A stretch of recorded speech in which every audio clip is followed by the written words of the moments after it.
Gloria Victis. Miss besieging cities in Shadowbane, or ambushing small groups in Warhammer Online? What about the massive multi-zone wars in Dark Age of Camelot? Then look no further than Gloria Victis, EVE Online's medieval cousin.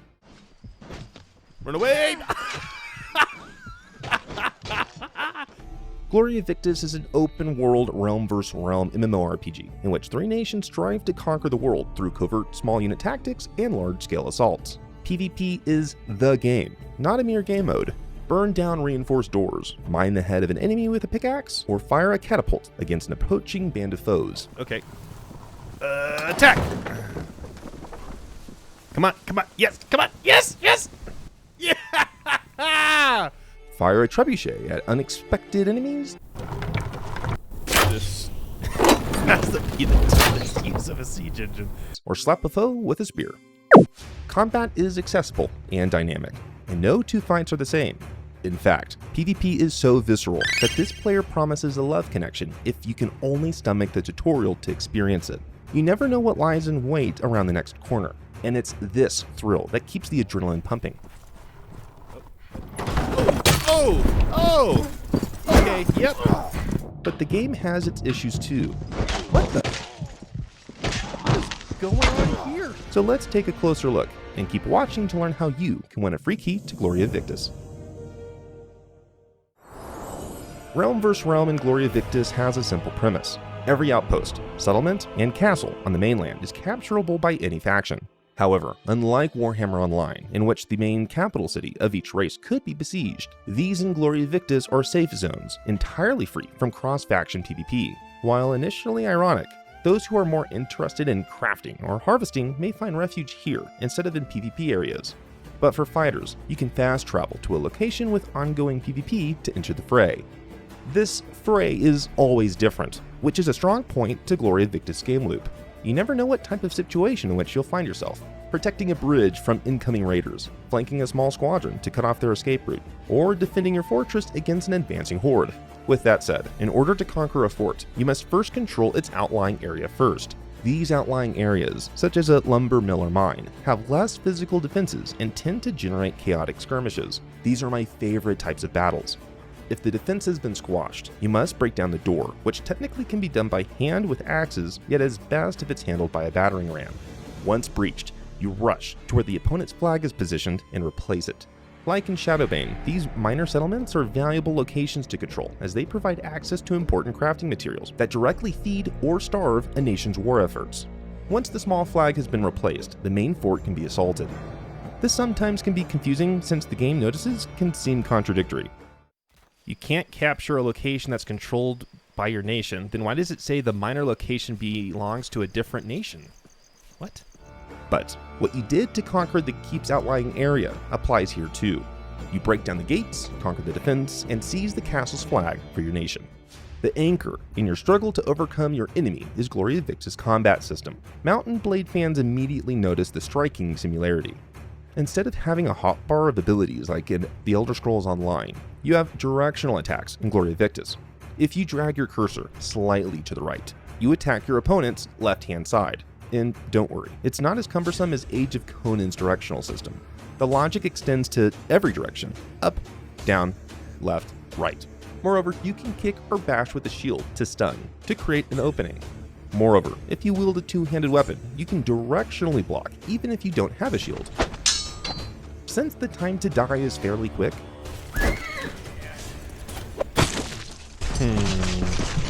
Okay, horses are not for combat. Each successful hit is important. If you wield an axe, you can throw them too, providing a medium-range opening or closure. The complexity continues to layer as additional opponents join the melee. The way you handle a 1 vs 1 suddenly becomes void if you have to deal with a rusher and an archer. It's this ever-changing matrix of battle compositions that keeps Gloria Victis so engaging, since no skirmish feels the same. Geography plays a part too, since you can take advantage of height or objects as cover. With that said, there are problems too. It takes far too long to get into the action. Imagine having to play through 3 hours of tutorials on Dota 2 or League of Legends before playing a single match. While the newbie experience is an improvement over what existed in early access, there should be a fast track for PvP players, similar to Guild Wars 1. You don't play Gloria Victis for its PvE, even if there are some redeemable elements to it, like wolves having the ability to punch. But hardly anyone played Crowfall for its PvE, and in the same way, most interested players are attracted to Gloria Victis PvP. Adjacent to its PvE shortcomings is its RPG system that in principle I enjoy, yet in practice I ignore. Unlike Albion Online's beautifully designed progression map with experientially significant upgrades, Gloria Victis is cumbersome, hard to navigate, and does not feel impactful. Moreover, UI modals still give awkward notices, like an object you're using can't be used because you're using it, or that it rains while it snows while it's sunny outside. But I could forgive these minor problems if quick access to Realm vs. Realm PvP was available. Yet apparently a fast travel option is mostly reserved to those whose level is over 50. Why would a PvP-centered MMO withhold such a feature until many hours in? It's simply not fun to slowly run for 15 minutes in the hopes of potential PvP. Even this positive review reinforces the late entry to PvP. Moreover, even if you stumbled into a group of allies, it's entirely possible that the array of towns and cities you besiege are only protected by NPCs and not players. Thus, Gloria Victis should do a better job connecting players who wish to engage in Realm vs. Realm conflict. But credit where credit's due. Gloria Victis is not only gorgeous, yet performant too.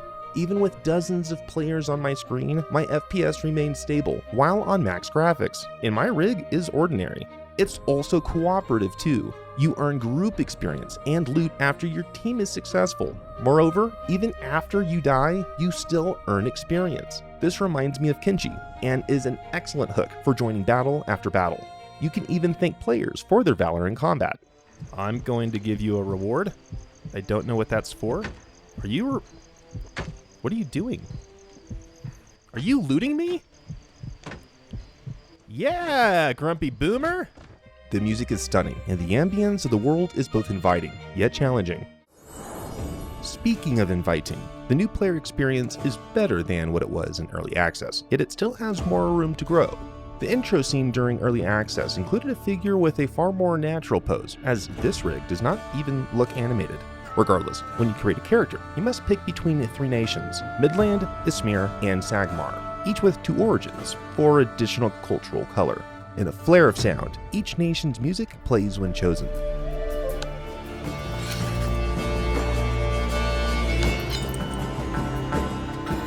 After you choose your nation, it's time to customize your avatar. Gloria Victis' appearance system is acceptable. You can adjust various cosmetic elements of your character that stay true to the setting.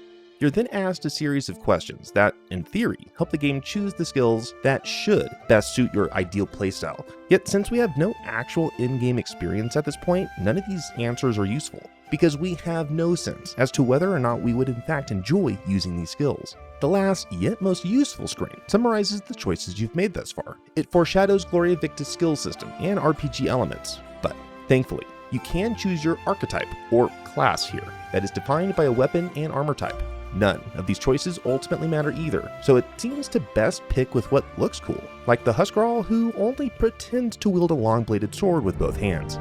But now the game begins. You appear looking down and out over a harsh and wintry village, surrounded by tree-covered hills amidst falling snow. I prefer earlier versions of this experience, as the density of the nearby forest was more foreboding and oppressive, emotions I expect to feel channeling a Viking avatar. Nonetheless, you speak to Wilga, who begins your tutorial. Thankfully, the developers have made many improvements to this series of introductory quests. In early access, you are immediately thrown into combat without any sense of direction. Here, you are gently introduced to ranged and melee combat, while not simultaneously being attacked.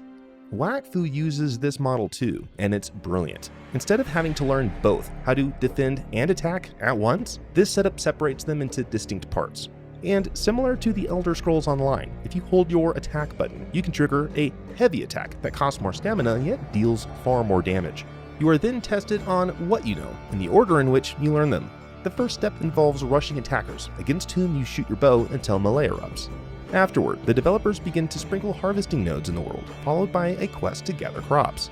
Thus, within 30 minutes of game time, you already know how to fight and harvest.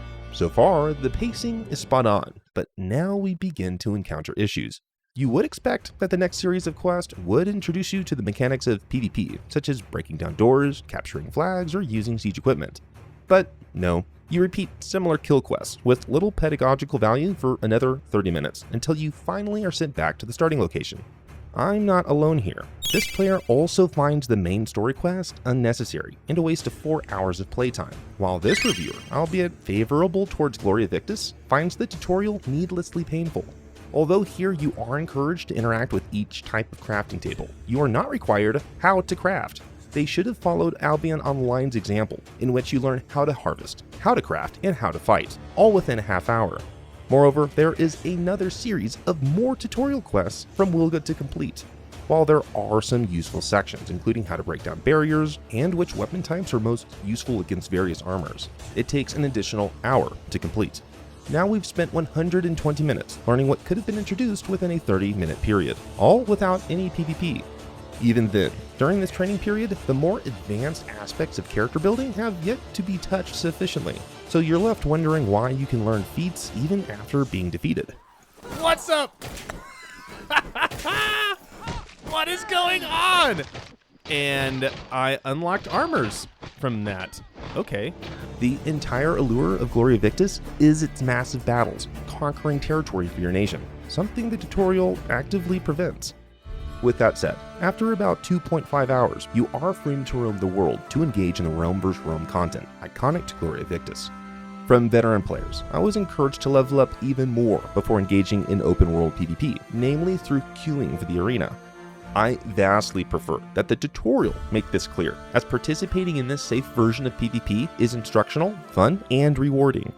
Plus, unlike the Elder Scrolls Online or Black Desert Online, Gloria Victis monetization is a welcome breath of fresh air. It is an affordable buy-to-play MMO with no subscription. The vast majority of sellable goods are either cosmetic in nature or can be sold in the in-game market. On the so-called pay-to-win spectrum, it sits close to Guild Wars 2, in that while there are boosters for quicker advancement, there are no direct power sales. Most items are cosmetic skins. Still more, it's even difficult to locate the shop in the UI, implying that the developers want you to focus on the game itself. I thankfully did not sense any develop a problem to sell a solution either. So, for those looking for a low fantasy, well-performant, and PvP-focused MMORPG, I think Gloria Victis is the best there is. And if the asking price of $20 is too steep, I'm giving away a free copy to a subscriber who comments below within the next week. Thanks for watching, and subscribe for more MMO content.